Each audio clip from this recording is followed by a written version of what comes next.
ایک اور حدیث یاد آئی، یوشک الامم تداعی علیکم کما تداعی الاکلۃ الی قصعتها، ایک دن آئے گا میری امت کو ایسے تقسیم کریں گے غیر جیسے دسترخوان پہ روٹی تقسیم کی جاتی ہے ٹکڑے ٹکڑے کر کے۔ تو صحابہ نے پوچھا اب من قلت نحن یومئذ یا رسول اللہ، یا رسول اللہ کیا ہم اس دن تھوڑے ہوں گے؟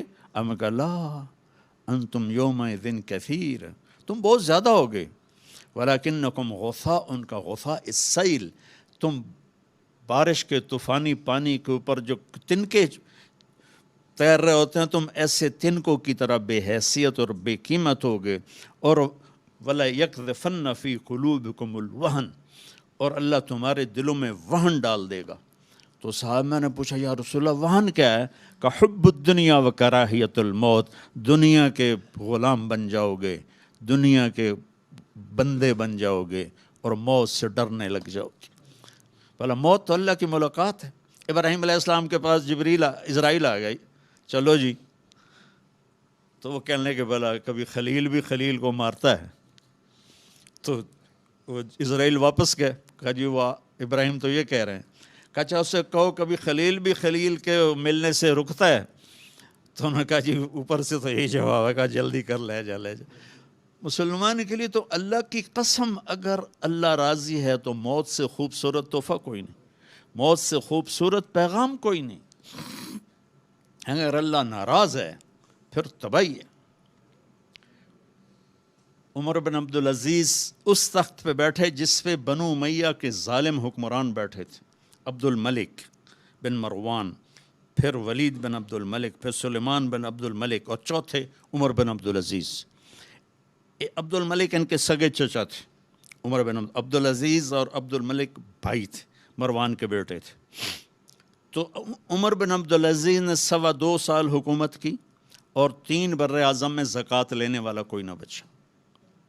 3 براعظم پہ حکومت تھی، جنوبی فرانس سے لے کر شمالی افریقہ تک اور ملتان تک اس بندے کا جھنڈا لہراتا تھا، اور 3 براعظم میں زکوٰۃ لینے والا کوئی نہ بچا، کہ پہلے خزانہ اپنا سمجھ کے لوٹتے رہے، اور انہوں نے خزانے کو امانت سمجھ کے استعمال کیا۔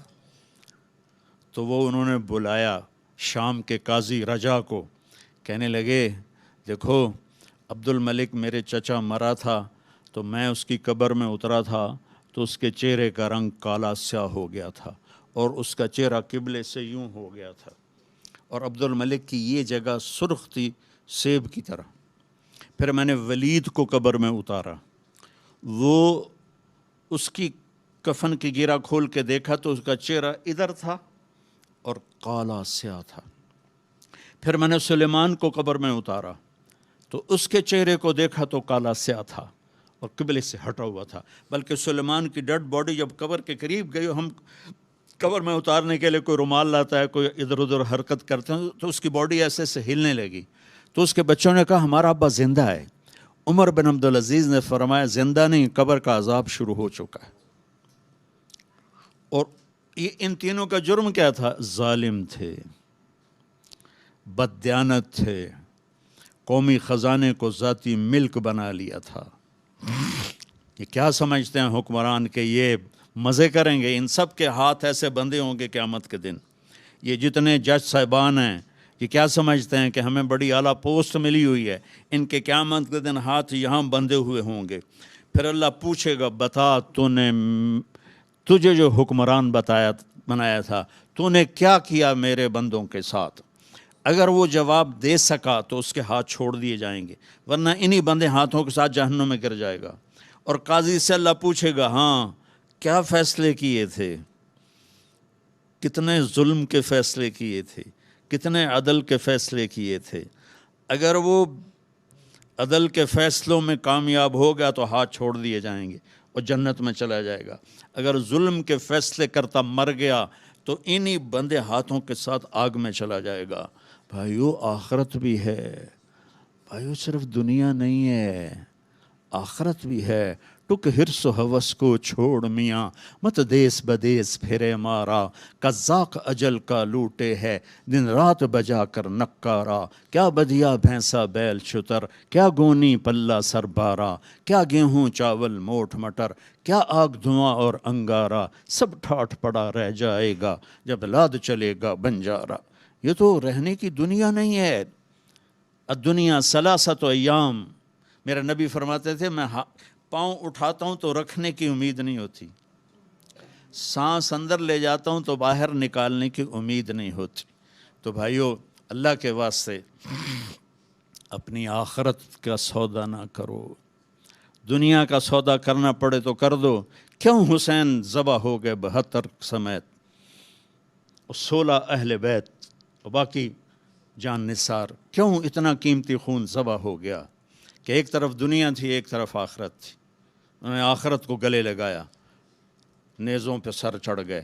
عاشق کا جنازہ ہے ذرا دھوم سے نکلے، محبوب کی گلیوں سے ذرا گھوم کے نکلے، چڑھ گئے نیزوں پر، اور یزید نے دنیا بنا لی، آج تک لعنت پڑ رہی ہے۔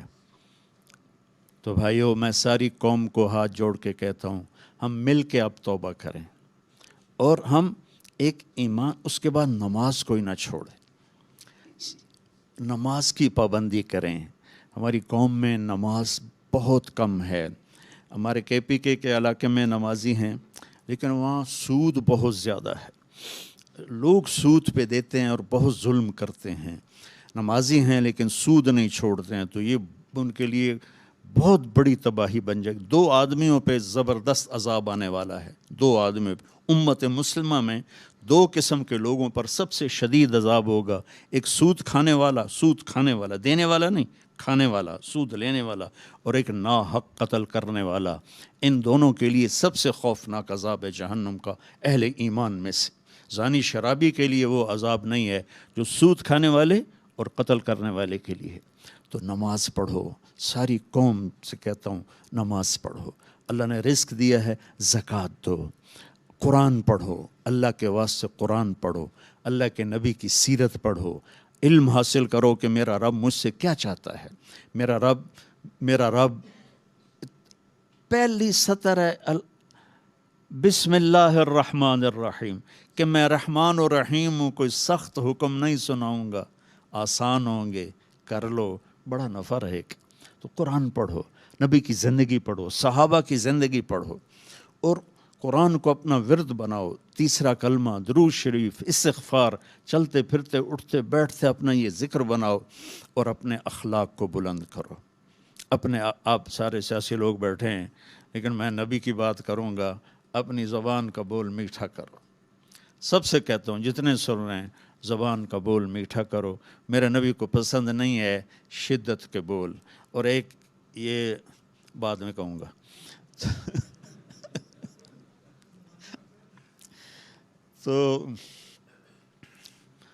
تو اپنے زبان کے بول میٹھے کرو۔ میرے نبی نے